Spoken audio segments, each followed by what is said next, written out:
Halo, hari ini kita akan ngulik sebuah fenomena yang menarik dari brand-brand besar dan legendaris nih.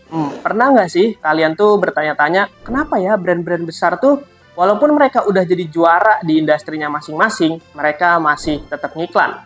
Nggak sedikit di antara mereka yang ngiklan dan ngeluarin campaign yang butuh banyak sumber daya, baik itu manusia maupun finansial yang besar banget. Oke, sebelum lebih jauh, kita coba pahamin dulu nih fenomena ini, kenapa brand-brand besar ini tetap ngiklan. Jadi, kita semua tahu bahwa brand-brand besar ini udah lebih dari sekedar produk. Mereka ini udah jadi habit, bahkan simbol dari suatu budaya maupun aktivitas tertentu. Contohnya misalkan air minum, Aqua, popok bayi, Pampers, dan lain sebagainya. Nah, setelah bertahun-tahun mereka melakukan branding dan juga konsisten untuk terus menjaga customer satisfaction mereka, sehingga mereka akhirnya menjadi top of mind di masyarakat. Top of mind ini merupakan sebuah momen di mana sebuah brand itu terlintas pertama kali dalam pikiran penggunanya ketika penggunanya ditanya pertanyaan tentang sebuah produk ataupun brand lainnya. Fenomena ini disebut genericide. Dan ini merupakan hal yang bagus yang menunjukkan kalau brand tersebut menjadi top of mind awareness di masyarakat. Entah karena brand-brand ini menjadi pelopor ataupun inisiator atas produk-produk mereka, atau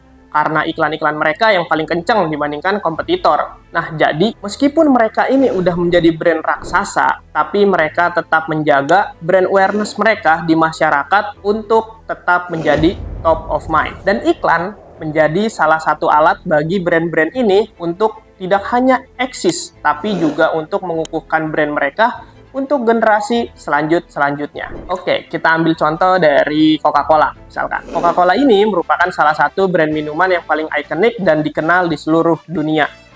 Kamu juga pasti tahu dong. Nah, brand ini udah berhasil untuk mempertahankan posisinya sebagai top of mind minuman untuk beberapa dekade.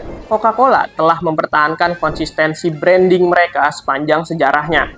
Logo merah dan putih yang khas, bersama dengan tagline Enjoy Coca-Cola dan desain kemasan yang ikonik, menciptakan identitas sebuah brand yang mudah dikenali oleh konsumen di seluruh dunia. Coca-Cola juga terkenal karena campaign dari iklan mereka yang kreatif dan penuh emosi. Mulai dari iklan Natal yang ikonik, hingga campaign Share a Coke, perusahaan terus menciptakan momen berkesan yang meresapi budaya populer dan membangun ikatan emosional dengan para konsumennya. Coca-Cola juga secara aktif terlibat dalam kegiatan-kegiatan berskala global, terutama di bidang olahraga. Keterlibatan Coca-Cola ini dalam Olimpiade dan juga World Cup FIFA telah meningkatkan exposure brand mereka secara signifikan.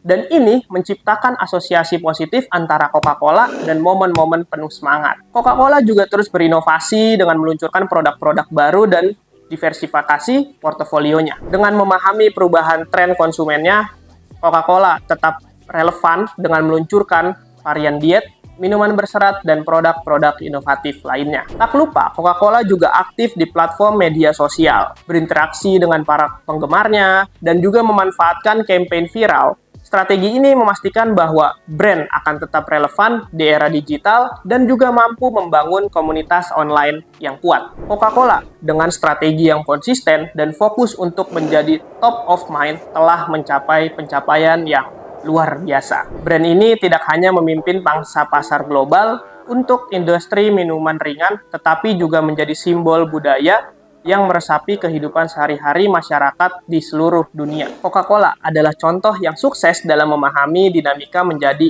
top of mind dan terus beradaptasi dengan perubahan lingkungan bisnis dan preferensi para konsumennya. Dan juga Coca-Cola konsisten untuk melakukan iklan baik itu online maupun offline. Tapi apakah brand yang sudah menjadi top of mind ini akan selalu beruntung? Belum tentu sih.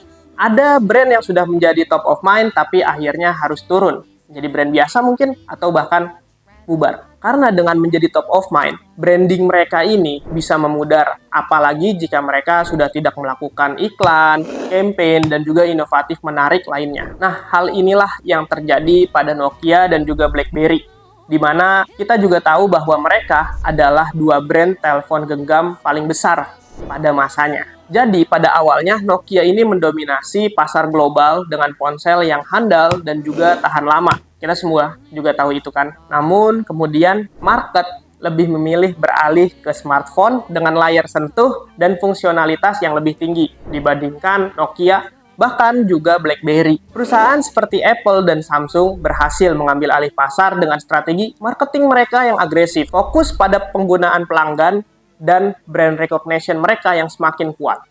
Sementara itu, Nokia akhirnya gagal beradaptasi dengan perubahan ini. Nokia tidak merespon dengan cepat terhadap perubahan tren teknologi yang ada. Mereka terlambat memasuki pasar smartphone dan kehilangan peluang untuk bersaing dengan perangkat canggih yang lebih diminati oleh konsumennya. Sehingga lambat laun Nokia mengalami penurunan visibilitas karena kurangnya advertising campaign yang memadai, sehingga mereka tidak berhasil mengkomunikasikan nilai tambah dari produk mereka kepada konsumennya. Dan dalam beberapa tahun, Nokia kehilangan posisi mereka sebagai brand yang paling diingat dan paling diinginkan oleh konsumennya pada saat itu. Ketidakmampuan mereka untuk tetap menjadi top of mind mengakibatkan penurunan yang signifikan dalam preferensi konsumen. Bahkan kita tahu mereka bisa digeser oleh brand handphone lainnya seperti Oppo, Xiaomi, dan lain sebagainya. Dengan apa? Tentunya dengan campaign advertising yang konsisten dari brand-brand lainnya. Oleh karena itu,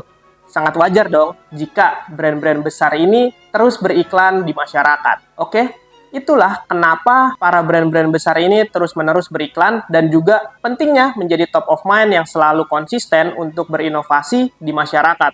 Jadi kalian udah nggak penasaran lagi kan kenapa Gojek itu masih tetap ngiklan, Pepsodent masih tetap ngiklan, Torabika masih tetap ngiklan, dan lain sebagainya. Itu semua demi menjaga brand awareness mereka di masyarakat dan juga nantinya bisa untuk diturunkan ke generasi-generasi selanjutnya. So, terus pantengin channel kita dan jangan lupa untuk like, subscribe, dan juga share ke teman-teman kalian untuk informasi menarik lainnya. Bye-bye.